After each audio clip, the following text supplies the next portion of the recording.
et 01 44 17 30 83. RCJ.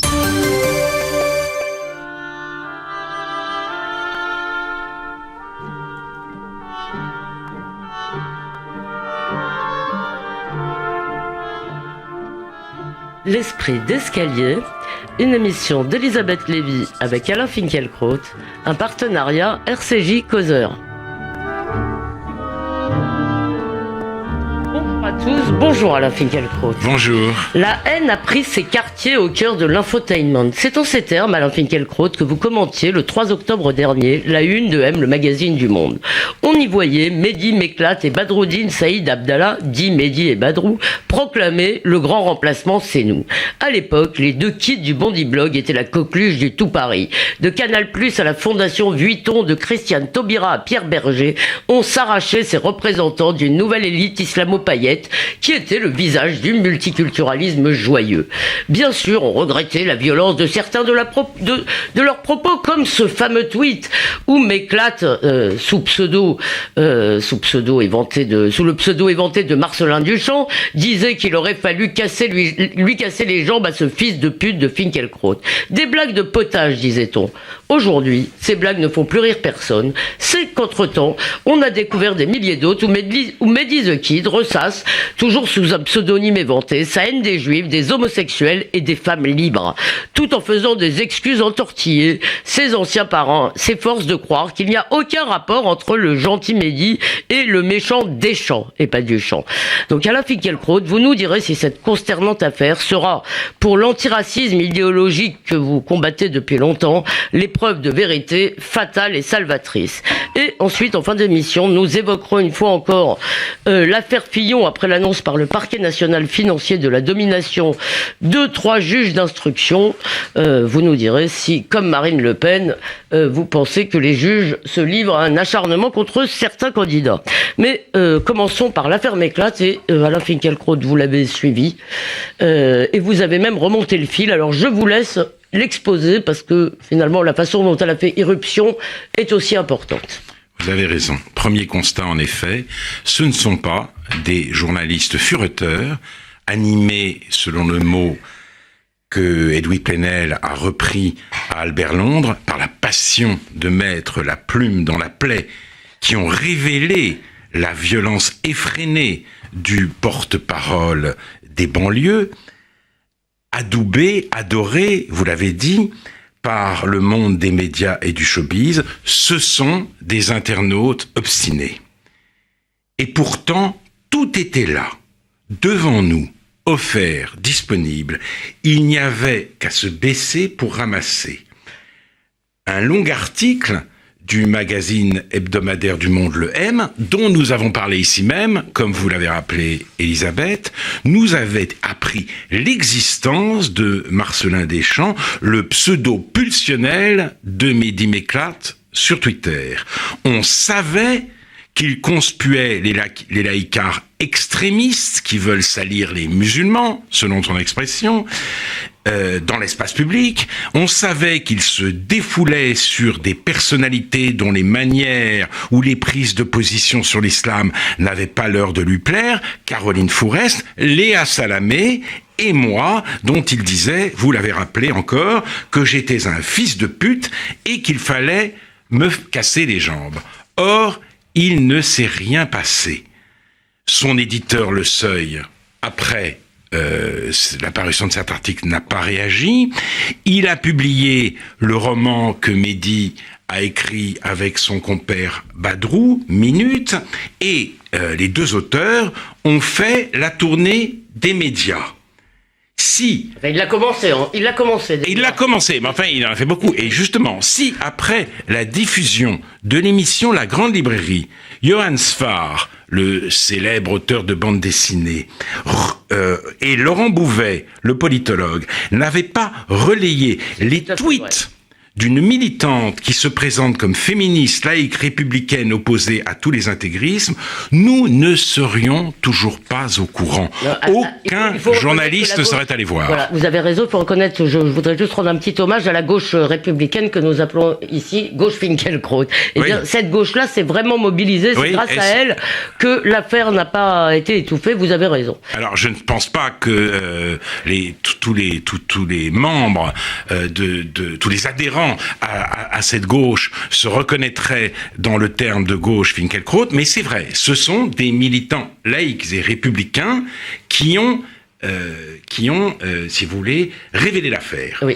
Aucun journaliste ne serait allé voir, aucun n'aurait consulté les messages de Marcellin Deschamps, ni ceux de Badrou, dont Le Monde, dans le même numéro, nous disait qu'il surveille son langage sous Twitter, à la différence de son compère, alors que, et ça je vais vous en apprendre de belle, Elisabeth... Ah, parce que vous avez enquêté sur le cas Badrou, je le vois. Alors, eh bien justement, alors que regardant Ce soir ou jamais, un jour de 2011, il écrivait ceci, qui va énormément vous intéresser.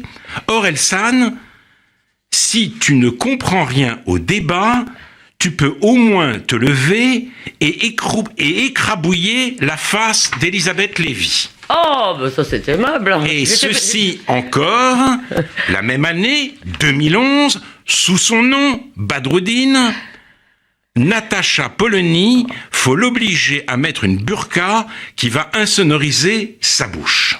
Oh là là. Bien. Voilà, ça c'est Badrou. Et c'est 2011 et c'était disponible. D'accord. Vous avez dit, juste une précision, vous avez dit les journalistes ne voulaient pas savoir. Dans tous les articles qui leur étaient consacrés, il y avait un paragraphe sur ces tweets. Donc ils savaient. Voilà, ils savaient, mais ils ne voulaient pas leur accorder la référence. Ils savaient peut-être pas Hitler, ils savaient peut-être pas le... Voilà. Non, mais c'est ça, ils en connaissaient quelques-uns. Cela, ça leur allait plutôt, parce que finalement, on désignait à la vindicte universelle les ennemis, les réactionnaires, ceux qui figuraient déjà sur les listes noires des grands médias. Mais le scandale a éclaté, en effet, grâce aux réseaux sociaux. C'est à eux que nous devons savoir qui sont vraiment les kids du Bondi Globe, et je le dis avec une infinie tristesse, étant donné le rôle que joue Internet dans la décivilisation du monde. D'autant plus que tous les tweets, parce que je veux dire, c'est peut-être les réseaux sociaux qui les ont sortis, mais c'est aussi évidemment des réseaux sociaux qui les ont publiés. Exactement.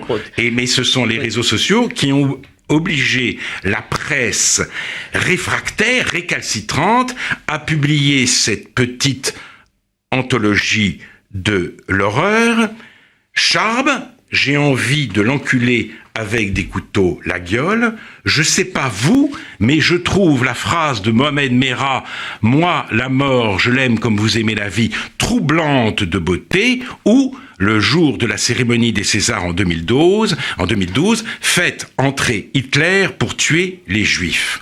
Alors, la question se pose. Alors, voilà, la question qui se pose, c'est casser les jambes d'Alain Finkielkraut, ça va, et faites entrer Hitler pour tuer les Juifs, ça va pas. Moi, excusez-moi, si Finkielkraut, casser les jambes de Finkielkraut, c'est drôle, Hitler, c'est drôle aussi, alors. Voilà. Je vous avais raison, mais ce qui est intéressant, c'est que personne n'est cherché à aller voir, alors que tout le monde était alerté par l'article du Monde. Personne, le Monde y compris, si j'ose dire. Pourquoi, à l'ère du soupçon et du journalisme d'investigation, les médias n'ont-ils pas fait leur travail? Est-ce que vous pensez vraiment que la partie que vous avez déjà évoquée, en quelque sorte une complaisance par rapport à la haine des réactionnaires, à la juste haine des réactionnaires, est-ce que ça joue un grand rôle, ça, vous croyez? Mais justement, pour répondre quand même à cette question, pour élucider ce paradoxe de la paresse d'un journalisme qui se veut d'investigation, il faut prendre du champ et revenir à ce moment inouï où la philosophie a découvert la raison, le logos, dans l'histoire. Depuis sa naissance, la philosophie s'était détournée de l'histoire précisément parce qu'elle cherchait la raison. L'histoire, c'était le domaine de la contingence, c'est-à-dire de ce qui aurait pu être autrement. La raison, les vérités nécessaires, il fallait les chercher ailleurs. Et puis, au XIXe siècle, sous le choc sans doute de la Révolution française, l'idée de nécessité historique s'est fait jour. La philosophie, avec Auguste Comte et surtout avec Hegel, a investi le devenir. Et, avec une audace impressionnante, elle a voulu montrer que l'histoire était le théâtre même où s'accomplissait la raison. La philosophie, a dit Hegel, c'est l'élimination de l'accidentel. Soudain, l'humanité devint un sujet collectif, une totalité en mouvement, et le désordre apparent des événements prenait sens. Il y avait dans cette ambition philosophique un admirable effort de compréhension dont nous sommes encore tributaires. Mais il y avait aussi un risque. Le risque de l'esprit système, le risque de l'idéologie. Comme l'a montré Hannah Arendt dans le dernier volume de son grand livre sur les origines du totalitarisme, l'idéologie est une idée qui permet d'expliquer le mouvement de l'histoire comme un processus unique et cohérent. Et ajoute-t-elle, dans cette prétention de tout expliquer, l'idéologie s'affranchit de toute expérience dont elle ne peut rien apprendre de nouveau, même s'il s'agit de quelque chose qui vient de se produire. Pour résister à l'idéologie, qui est la tentation permanente de la philosophie de l'histoire dans laquelle nous sommes plongés. Il y avait jusqu'à présent le journalisme. Le journalisme, c'était l'irréductibilité des faits, le rappel constant que l'être déborde l'idée, ou comme disait Peggy, que tout est immense, le savoir accepté. Mais voilà, le journalisme a été rattrapé par l'idéologie. C'est même l'une des définitions possibles du politiquement correct. L'histoire, pour une majorité de journalistes, se résume non plus à la lutte des classes, mais à l'affrontement des acteurs de la diversité et de ses ennemis. Les uns œuvrent à la reconnaissance de l'homme par l'homme, qui est la fin de l'histoire. Les autres veulent à tout prix l'empêcher. Et les journalistes ainsi formatés n'enquêtent que dans le sens du poil. Si l'on avait appris dans un article du Monde qu'une personnalité célèbre de l'intelligentsia ou du showbiz avait dit quelque part qu'il fallait casser les jambes d'un philosophe, d'un artiste ou d'un théologien musulman, toute la presse aurait lancé ses plus fins limiers aux trousses du coupable. Et même si ça avait été un identitaire, c'est-à-dire oui. un Mehdi... oui, bien sûr, mais toute la presse aurait lancé ses plus fins limiers aux trousses du coupable, elle aurait décortiqué son compte Twitter, interrogé ses proches et aurait mis durablement l'auteur de cette phrase assassine, ou de cette phrase, disons, menaçante, hors d'état de nuire. Mais quand les faits ne se conforment pas à l'histoire qu'ils se racontent, les mêmes journalistes d'investigation se mettent aux abonnés absents. Ils ne veulent pas voir, ils repoussent hors du champ de l'information les vérités réfractaires. Ainsi, nous font-ils vivre, eux qui ont la responsabilité des faits, sous l'empire du faux. Mais allez-y. Non, alors comme le dit Éric Voegelin, oui. Dans le conflit entre système et réalité, c'est la réalité qui doit céder le pas face au système. Avec l'affaire Méclate, le système a dû céder de très mauvaise grâce le pas à la réalité. Et ça, votre développement passionnant d'ailleurs sur l'investissement en quelque sorte du journalisme dans une espèce de messianisme fait penser à ce que disait Philippe Cohen, mon ami Philippe Cohen, qui disait lui, le journalisme n'a pas été rattrapé par l'idéologie, il est devenu en lui-même une idéologie.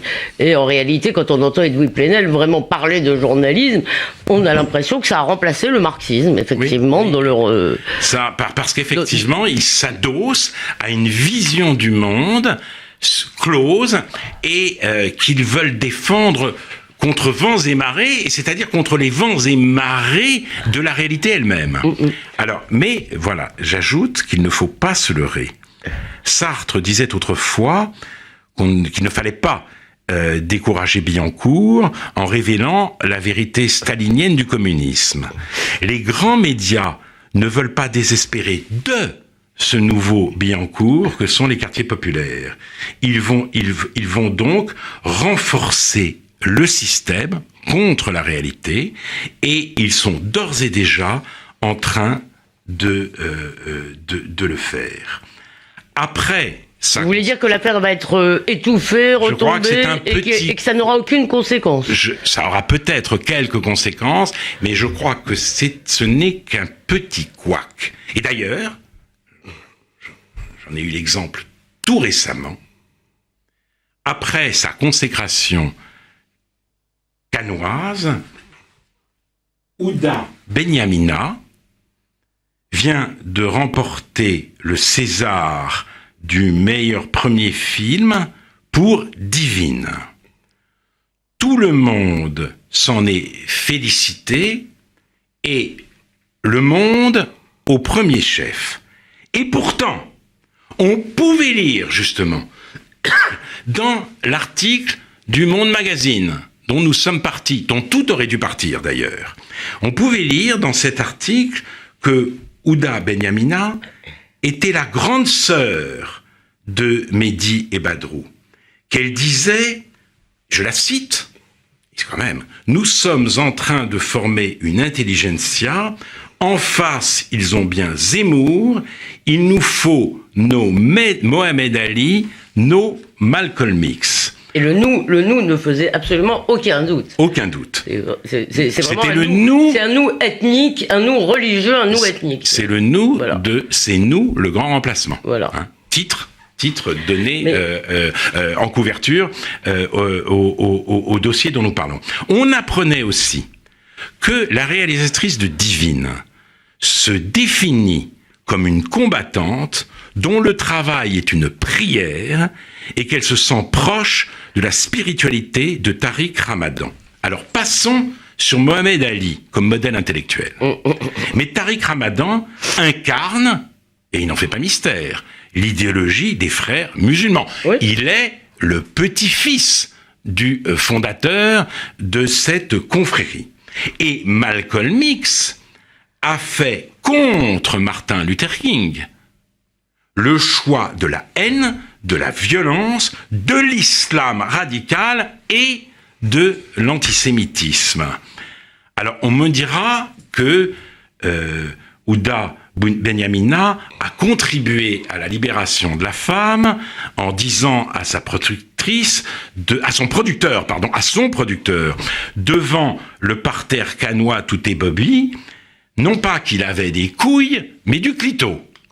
Tu as du clito, je t'en félicite. Oh là là là là. On me dira aussi qu'elle a du talent à revendre et qu'elle a fait un film fort. Peut-être. Mais imaginez la réaction du monde et de tous les médias si une talentueuse réalisatrice identitaire avait été récompensée au César pour un film hagiographique sur la France des petits blancs. J'imagine, mais il faut me laisser 2 minutes pour vous poser une question tout de même sur cette affaire qui me... parce qu'évidemment, on entend à gauche des gens qui sont tout à fait sincèrement désespérés. Ils disent il ne faut pas tout jeter avec l'eau du bain. Et qui nous disent, d'abord, il y aurait d'un côté effectivement le gentil Mehdi et le méchant Marcelin. Bon... on va pas avoir le temps. Il faudrait quand même dire un mot parce que son interview à Télérama laisse penser à une forme de schizophrénie. Écoutez. Ce type disait, juste un mot, qu'il était entouré de femmes, d'homosexuels et de juifs. Peut-être. Mais en tout cas, moi je l'ai vu à 28 minutes. À 28 minutes, c'était après, parce qu'il faisait quand même la tournée des Grands Ducs pour son film. Il était à 28 minutes, invité par Elisabeth Quint, l'émission d'Arte. Mais récemment, pardon, après l'affaire. Oui, non, avant l'affaire. D'accord. Avant l'affaire. Oui. Mais il était face à des journalistes très complaisants, à l'exception de Guillaume Roquette, qui était avec Badrou, bien sûr. De Guillaume Roquette, qui lui a dit, bon, c'est vrai, mais enfin, quand même, vous avez écrit, Alain Finkielkraut, il faut lui casser les jambes. Vous trouvez que c'est comme ça qu'on fait du débat, vous trouvez pas ça un peu bien? Guillaume Roquette était resté extrêmement poli. Oui. Et, Mehdi Méclate n'a pas dit, mais c'est mon double maléfique, qui a rien à voir avec moi. Pas du tout. Il a dit oui, là c'est un peu violent, mais Finkielkraut est beaucoup plus violent que je ne le suis, et à ce moment-là, sont apparues comme par miracle 4 photos derrière Elisabeth Quint, la photo d'Elisabeth Badinter, celle de Caroline Forest, celle de Manuel Valls et la mienne. Nous étions le quatuor de Jean Laïcard, plus dangereux que Marine Le Pen aux yeux de Mehdi Méclate. Et à ce moment-là, il n'y avait pas deux personnages. Il y avait Mehdi Méclate qui assumait complètement la haine exprimée par Marcellin Deschamps. Donc tout ça, c'est de la blague. Bien sûr, vous étiez en bonne compagnie, et d'ailleurs, j'étais en très bonne compagnie. Vous étiez en bonne compagnie. Il faut d'ailleurs noter que dans ces tweets où on dit, il tweet tous azimuts, il désingue tous azimuts, il désingue pas du tout tous azimuts. Il n'est jamais question ni de l'islam radical, ni du djihad, ni du prophète, ni de, là-dessus, il désingue pas du tout. Mais une autre question vraiment, qui est celle que se posent les gens. Est-ce qu'il faut jeter, est-ce que ce Mehdi est représentatif, et surtout, quel lien y a-t-il si vous voulez, entre le visage souriant du multiculturalisme qui présente d'un côté dans les médias et de l'autre? Est-ce que c'est une espèce de masque, ou est-ce qu'il y a une continuité entre les deux? C'est ça que je voudrais écoutez, ça, je demanderais justement aux journalistes d'enquêter sur ce thème, d'aller voir dans les banlieues, de faire le travail que depuis le début de ce siècle, ils ne font pas. Je rappelle que Les Territoires perdus de la République, ce n'est pas un livre de journalistes, c'est sous la direction de Bensoussan, un livre de professeurs. Et de même, pour le dernier, Une France soumise. Donc, ce sont d'autres journalistes qui, aujourd'hui, essayent de faire ce travail. Alors, je ne saurais pas répondre à votre question, je pense qu'elle est ouverte. Ce que je constate, c'est qu'Ouda Benyamina et Mehdi Méclate, c'est la même bande, c'est exactement le même discours, c'est le même « poussez-vous de là que je m'y mette », et au moment où il est contraint de lâcher le premier, le journaliste enfariné célèbre la seconde. Alors, merci en tous les cas pour cet angle fort intéressant qui est finalement d'interroger et de mettre au pied du mur le journalisme de notre temps. J'en profite, je signale tout de même aux auditeurs que s'ils veulent compléter leur connaissance des idées d'Alain Finkielkraut sur le sujet, il faut absolument lire l'article intitulé « La convergence des haines » qui traite l'aspect plus directement politique de cette affaire et qui a été publié dans le Figaro ce week-end, non ? Ce vendredi. Vendredi, voilà. Et je vous invite vraiment à le lire. Passons très vite à l'affaire Fillon, ou peut-être aussi à l'affaire Le Pen, mais restons dans les faits sur l'affaire Fillon. Vendredi soir, le parquet national financier a annoncé la nomination de 3 juges. Alors, je tiens quand même à annoncer que même les avocats aujourd'hui, en tous les cas hier, ne connaissent pas le nom des 3 juges. Je suppose qu'on doit attendre que le monde les balance. Marine Le Pen, qui elle était prise dans diverses affaires qui concernent le Parlement européen, a elle annoncé qu'elle ne répondrait à aucune convocation pendant la campagne, et elle accuse carrément la justice de vouloir manipuler, de se livrer à des manipulations de la campagne. Alors Alain Finkielkraut, est-ce que vous pensez que la justice fait son travail, ou est-ce que vous pensez, vous aussi, qu'elle cherche à intervenir de façon scandaleuse ou en tous les cas exagérée dans la campagne? Ce dont on suspecte François Fillon, nous en avons parlé à plusieurs reprises, n'est pas très reluisant. Mais quand même, je suis obligé de remarquer l'incroyable disproportion qu'il y a entre les faits qui lui sont reprochés et le grand déploiement judiciaire auquel nous assistons. 3 juges d'instruction, une cascade de chefs d'accusation. Donc, il me semble pouvoir dire que la justice aujourd'hui est en proie à l'hubris. Elle cherche visiblement à se faire le candidat de la droite et du centre. Et d'ailleurs, tout à sa joie de la bonne nouvelle, Libé, dans son numéro de week-end, vient de manger le morceau avec ce titre « Affaire Fillon, le coup de latte du parquet ». Affaire Fillon, le coup de latte du parquet.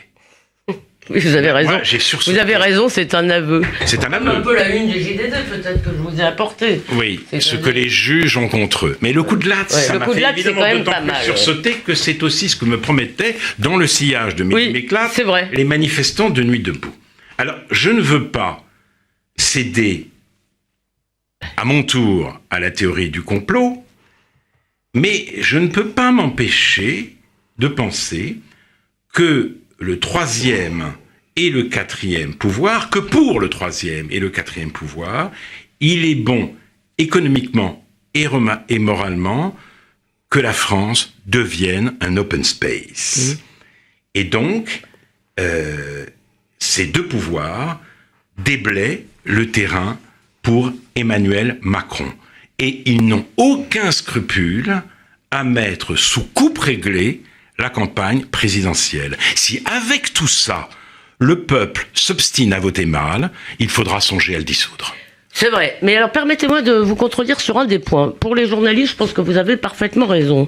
Pour les juges, j'ai l'impression que vous ne tirez pas toutes les conséquences de ce que vous avez dit au départ, c'est-à-dire, c'est l'hubris, à mon avis, Eliane Houlette, vous lui apportez un dossier sur Macron, c'est, si vous voulez, c'est des chiens qui sont lâchés, en quelque sorte, ils veulent se faire tout le monde, ils veulent nettoyer la politique. Non, je pense que vous avez raison. Je pense qu'il y a un peu les deux. De même chez les journalistes. Il y a un peu les deux. Il y a cette dimension. Non, les journalistes veulent faire élire Macron. Non, là. Certains d'entre eux, mais d'autres sont trop contents aussi de pouvoir, si vous voulez, révéler une affaire. C'est vrai. Louis Plenel ne veut sans doute pas faire élire Macron. Non, dès lors, comme on l'a vu à propos de Mehdi Mekane, qu'elle ne contredit pas brutalement leur vision du monde. Et je pense en effet qu'il en est de même, non pas avec tous les juges, parce qu'on ne peut pas mettre les magistrats tous les magistrats dans le même paquet, mais il en est de même pour une certaine partie d'entre eux, parce que c'est vrai,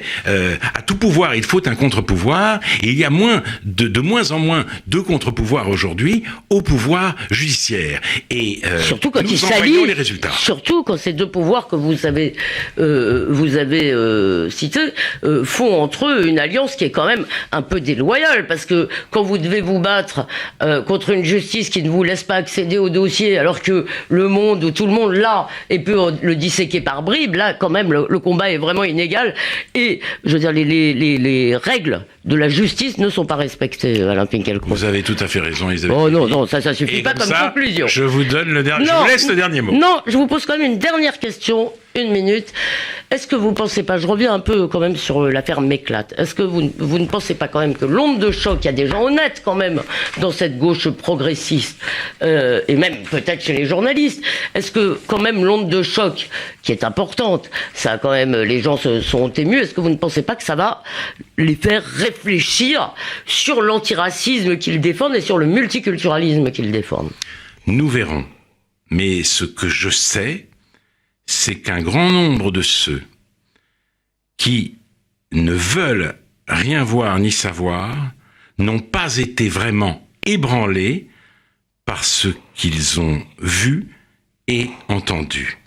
Et s'ils sont demain, ceux-là, sommés de choisir entre l'identité nationale et l'antisémitisme des banlieues, ils choisiront, au nom de l'antiracisme, l'antisémitisme des banlieues. Alors, je pense que vous avez raison par ailleurs.